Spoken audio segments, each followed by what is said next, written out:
Before we begin, I would like to recognize a couple of members of council. Councillor Wayne Hill is here, Councillor Jeff McLaren are here. Both have been very strong supporters of the physician recruitment program, and we're very grateful for you to making time in your day to come down and join us today. For the media present, when we finish off the actual official announcement portion, we will have an opportunity for questions. Before I turn things over to our speakers, I would like to provide an update on the Family Physician Recruitment Incentive Program that was approved by Council in, hard to believe it was in late 2021, and began in earnest in January of 2022. We also have actually here, I have to recognize her, Diana Turkovic, who's part of my team. She's been the driving force of the program and has really done an outstanding job. I don't want to take all the credit. She has been absolutely amazing in her work. The program offers a $100,000 financial incentive paid out over 5 years to physicians who sign a return of service agreement with the city. To qualify, physicians must practice family medicine and roster patients. The news we are pleased to share with you today, I know has sort of leaked out and certainly has been in the media, is that we have successfully recruited 9 family physicians since our January launch. This significantly surpassed our goal of 3 physicians in our first year. This success was made possible by the amazing collaboration of our family physicians in our community, partners like Keys Job Centre, and certainly our friends and partners at Queen's University. It has absolutely been extraordinary, the work. We've held a virtual recruitment dinner, which was kind of hard to do.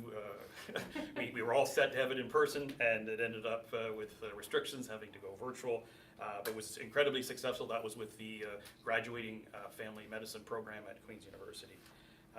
We've had incredible support from the community and referrals.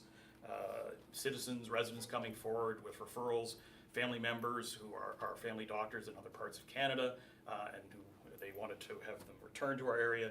It's been great. We've had a couple from Vancouver and British Columbia, which again is just amazing and speaks to the quality of life here in Kingston. The challenge, though, is that we have seen 7 family doctors retire over the past 8 months. Some due to age, but others due to burnout as a result of the pandemic. The 9 doctors that we've recruited are taking on patient load of the retiring doctors, ensuring that almost 7,000 residents will continue to have service. The doctors will be working at a number of clinics here in the community, including where we are today, the Queen's Family Health Team, Frontenac Doctors, Maple Family Health Team, and the Kingston Family Health Team. Most of these new doctors have indicated that they hope to have additional accommodation of internal clinic wait lists or patients that have been downsized due to other doctor retirements. In addition, over time, we'll see an additionally probably about 1,500 unattached patients receive service. We have made some accommodation for the recently graduated doctors. They're going to be easing up their roster over the course of 2 years, just so we don't want to burn out these new doctors right off the bat. But you know, the city is not slowing its efforts to address this critical need for family physicians. We have heard from residents in desperate need of care. I can tell you the stories are heartbreaking. In terms of moving forward with additional efforts to address the unattached patients, the city is working on quite an exciting and innovative project in terms of a new clinic model with our partners at Queen's University for primary care. And it's designed specifically to serve the unattached patient, and we'll have more news on that in the coming months. We are also working with our Francophone community partners to develop a recruitment campaign specifically designed to attract bilingual family doctors. But the city cannot and should not be the only level of government at work here, and I'll leave it to the mayor to address that in his comments. It now certainly gives me great pleasure to welcome His Worship Brian Patterson, who has been an incredible champion of family doctors. Thanks, Craig, and good afternoon, everyone. It's great to see all of you. Certainly, it was a pleasure being able to chat with one of our new family doctor recruits, Dr. Sean, who's doing some great work in family medicine and also in addictions. And we just think about how critical that area of medicine is right now. So Sean, thank you and welcome. Welcome. It's great to have you here in Kingston. It is exciting. It's, as Craig said, you know, I think we recognize as City Council what a critical issue this is for our community. I know I speak for both Councillor Hill and Councillor McLaren when I say this, that We hear this from our residents all the time. And as a city, we're trying to step in and to fill a gap that we know is there. And we're thrilled about how the program has gone so far, being able to recruit a number of young family physicians that want to practice here in Kingston. That's great news. At the same time, I think we also understand the scale of the challenge that's in front of us, that there's still an enormous amount of work yet to be done on this. And as Craig alluded to, the great thing is that there's another really exciting, innovative project that's in the works. And so as a city, we're continuing to engage on this issue. And because it is important to our quality of life. My message is that the city cannot do it alone. It is not sustainable for us as a city to continue to recruit family doctors. There are so many other demands on property tax dollars that are part of the municipal budget. But what I think we can offer is to be able to work collaboratively with our local healthcare partners in being able to take funding from the province and from the federal government to be able to use it in innovative ways, to be able to attract more doctors and to be able to meet the healthcare needs of our community. And in that role, we're happy to be that partner. So I just want to say a big thank you and congratulations to Craig, Diana, the whole team, Joy, Deborah, all of you who have been working here locally on such a critical issue. We're proud to be able to support this, and we're looking forward to more great announcements ahead. Thanks very much. Thank you very much for those comments. It now gives me great pleasure to welcome Michael Green, who is, I don't know, you're head of family medicine. You are head of family medicine at Queen's University. Didn't want to give you the motion, Doctor. Welcome. Great, thank you, and thanks to the city for this program. Physician recruitment is very complicated. There's lots of things that go into it, and I know there's been a focus on the financial incentives, but all the support with recruitment, showing people what a great place Kingston is to live and work, helping spouses find employment, helping show off our schools and neighborhoods has been just as important in helping us bring people here.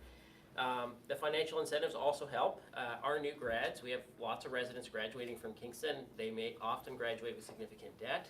And sometimes just a little extra that might help someone decide to do full-time practice, taking on their own practice of patients instead of locuming or moving around or staying in Kingston rather than going somewhere else. Every little bit helps.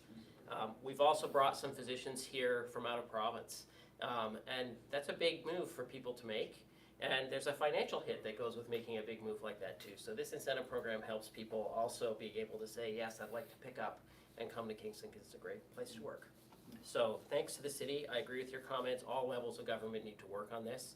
I think here at our Ontario Health team, we're committed to try and find primary care support for all of the people who are a part of our team and live in this region.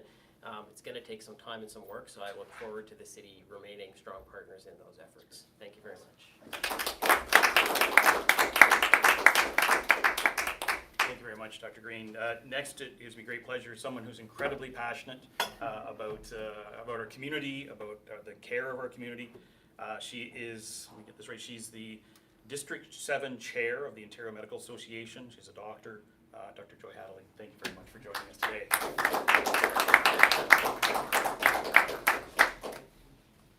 Thank you.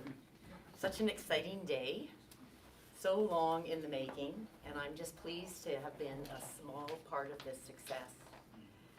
I brought some tools with me today because I think it's such an important moment for our community and for our city to showcase what we can do when we come together with shared purpose, with goodwill, and with energy and intent, and a belief that we can do better than we're doing today. I was thinking about it this morning, preparing for this speech, and I thought, where did this all start? And I thought back to my colleague and friend, Dr. Lignini, who really spearheaded everything that we're seeing happen today. She called me up in December of 2018 and said, Joy, let's go meet with Mayor Patterson, and let's tell him about what's happening in family medicine. And so we called up Mayor Patterson's office, and he kindly agreed to meet with us. And on Thursday, January 24th, 2019, we met with Mayor Patterson, and I still remember that meeting. Veronica and I feeling so small, and being validated by yourself. Really, you heard us, and you took us seriously, and this is the result. And there was a lot of people that joined in along the way. And it was funny because when I came here today, I bumped into Jeff and I went, shoot, Elaine Ma, myself, yourself, and another city councillor in the fall of 2018, before the famous Dr. Lignini phone call, met at the Frontenac Mall for breakfast one day. And we talked about this very thing. You know, so the rhetoric in our community has been going on for quite a while. But I would be remiss not to point out a few other people. So I've already mentioned Dr. Veronica Lignini, Dr. Elaine Ma, and Deb Lefebvre, who's here today, were instrumental in doing a survey of our community to see what was actually happening, gather the facts first, and then figure out what we need. Without that work, we wouldn't be here today. I think about Craig and Diana, who I've come to know personally and who feel like friends, virtual friends, because today is the first time we've met physically. And it's such a wonderful partnership. And I feel like there's more energy left in us and we can do more. You know, thanks to the councillors who voted yes. Thanks to the taxpayer who gave us $2 million. Thanks to everybody. It's just feel good all around. But it does beg the question for me, what do we do next? Well, I'm very pleased to bring to you the OMA 5-point plan. It's a prescription for healthcare in Ontario going forward. We released this in October of 2021. And in it, it has the 5 priorities that we, the Physicians of Ontario, have come up with. And it has 87-point form recommendations as to how to go about accomplishing them. They're specific enough that we know what to do, but broad enough that each community can custom make to their own needs, which I think is really important. The 5th point is the one that is really we're answering today, but we need to go further. And the 5th point reads, give every patient a team of healthcare providers and link them digitally. I'm going to quote my colleague, Dr. Kim Morrison. She's the executive director of the Frontenac, Lennox and Addington Ontario Health Team. She says, it should be just like our school system. When you move to an area, you should be able to sign up with the local health team. And I completely concur. How do we get there? You know, I always seem to be in disconnect with the public discourse. 10 years ago, I was crying the blues saying, oh, healthcare is in such a bad state, it's not working properly anymore, we need to fix it. But you know, in the last 6 months, I have become so optimistic and so energized. And I want to quote Martin Luther King Jr., who said, out of a mountain of despair, a stone of hope. And that's what I feel, a stone of hope. It's not a small thing. It's not a feather that's going to float away. We have a stone here, folks. We have an era or a moment in time where the world is ripe for change. Our community is ripe for change. Our country is ripe for change. And I have to say, for years, many of us in healthcare have been discouraged. We found ourselves challenging the status quo, disrupting, to try and instigate substantive systemic change. A little bit getting ourselves in trouble. Was it necessary? I don't know. But things are changing. And now those same people who were disrupting are looking to solutions and pushing solutions. And I'm encouraged because I sense the winds of change blowing. If you happen to follow me on Twitter, you will now notice my Twitter feed has changed to one of instigating and disruption and criticism to being solution focused. My thoughts are those of a new way forward. I encourage those who have solutions. And so today, I invite all of you to join me to change the rhetoric from one of despair to one of hope, and to share your thoughts on how we go forward and how we bring the healthcare system that we once believed we have back to fruition. Thank you very much. Thank you very much, Joy. I think that ends our formal portion of, although I do see Jen, I think your first day on the job, welcome. welcome to Kingston. So we're so grateful that you were able to pop down. I know we had invitation obviously out to our other doctors. They're all busy working, which is we're so grateful of. So, but we appreciate you dropping by. So I'll open it up to the floor to members of our media, and certainly a question for any of the speakers. Chris, feel free to. Maybe somebody can give me a little bit more information, the nitty-gritty of how many of the unserved residents are expected to now be able to have a family doctor in the long term. How many remain unserved in Kingston, and maybe talk a little bit about the long-term plan a little bit more in depth as to how we go about addressing those. Certainly, maybe I can get started. The number of unserved is quite a complex thing to determine. We were very fortunate. Deb and several of the doctors did prepare a physician supply plan for us to try and quantify the unattached patients. The number they had sort of come up with, and this was now pre-pandemic, was about 28,000 and change. The Ontario Connects program only has, I think, about 5,700, Diana? 5,600 patients registered, but a lot of people don't register. I think that's a mistake. I think they need to get on that and register. I would encourage them to do so. Certainly, that's a large number. That's why we sort of identified a significant pot of money and a request of council. Going forward, in the short term, as I said, I think about 1,500 unattached patients, additional unattached patients will be addressed with the 9 announced, as well as the 7,000 that aren't losing their doctor. Going forward, I know we have another one in the works that hasn't signed yet, and certainly we have other work that's underway. I know the mayor sort of alluded to a project that's underway and hasn't been announced yet. So how do those unattached residents in an orderly and organized way become attached to the new family doctors? How is that being rolled out in a way where, there are so many residents who have been without a family doctor for so long? How are those determined, which ones are going to become attached and which will need to wait until the family doctor the next stage? Yeah. Yes. So currently, the family doctors at the clinics will be sort of expanding their roster with existing internal wait lists, as well as family members, and I know there's a priority always given to pregnant women. Is always something that's a focus. So right now, it's going to be sort of a slow. Again, we mentioned that several of the doctors are brand new family physicians. They're going to have 2 years to get their rosters up to a full level, and the full level, Diana, is 13. About 1,300. So they'll take 2 years to get up to that level. So.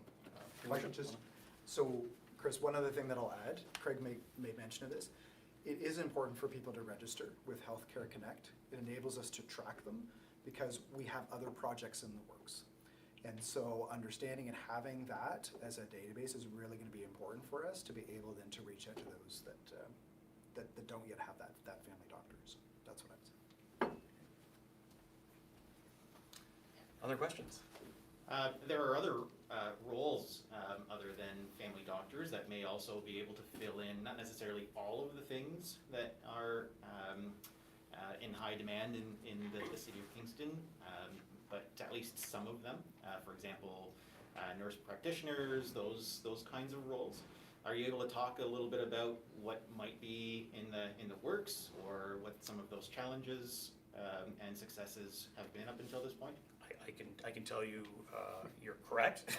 I know when this was discussed at council, I think it was actually Councillor McLaren that did raise the issue of sort of more creative, innovative models using nurse practitioners.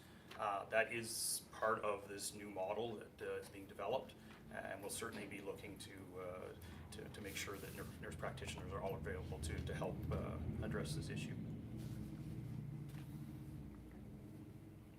Any other questions? Any chance in hearing from some of the Oh, family the doctors physicians. who are here and why they chose to take part in the program? Why Kingston?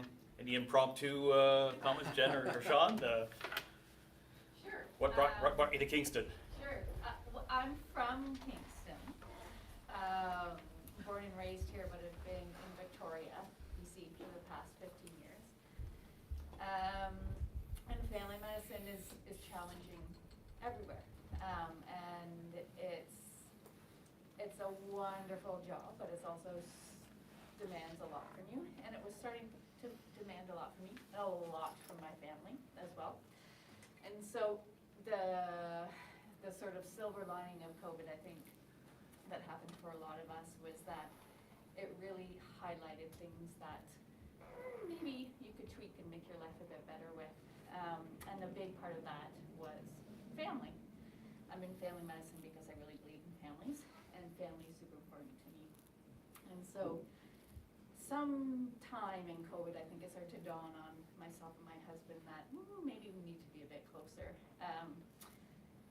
And so I started thinking about Kingston, and yeah, there were lots of bits and pieces, and like Dr. Green said, it doesn't come down just to money at all, but I will say that it just, not so much the financial aspect of this program, but it felt welcoming.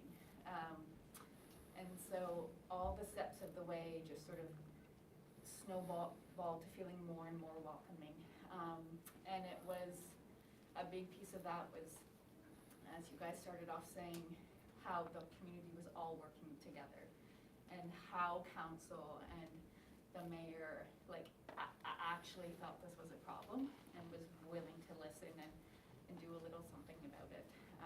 It felt great, and huge decision, all going well so far. And so it's great to be home, and this definitely helped. Yeah, I can echo some of what Jen said. I'm not from Kingston, but I did medical school and residency here, so it kind of feels like a new second home. I'm a very recent grad. I just did my fellowship training in addictions in Toronto last year, so I haven't been away from Kingston too long, but I was being pulled in a few other directions. We have family out in Newmarket and Toronto area, so we were looking at Barrie. I always kind of envisioned I'd be coming back to Queens in a faculty role to help bolster the addictions program as well as to practice family medicine, but like Jen and Dr. Green said, the financial incentive of the program as a new grad with a line of credit, it did just kind of sweeten the deal a bit, and it was welcoming. That's a good way to put it. And yeah, it did make a big difference, especially my wife just gave birth to our first child, and that does help a lot with the finances. So it is a really big difference maker for us.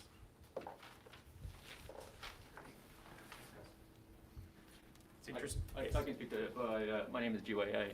So I think for me is you talked about quality of life, but and which I didn't really see in March, but as much. When I came here, and the lake is just fantastic. I mean, March is a tough time in You just Ontario. eating down on Market Square. Yeah, you didn't record that, but just from talking to Mike, really it's about the embodiment innovation and about health system leadership here, and this is a world-class university, and to see that the partnership between the city and this partnership with Queens, really leading even the recruitment process, just seeing that closeness of really getting things done, right, in the city. That's pretty exciting. And I think, for me personally, I think is to understand some of the disparities in the city and to be addressed, whether it's attachment, whether it's addressing some of the social determinants of health through our family medicine program. Would be exciting.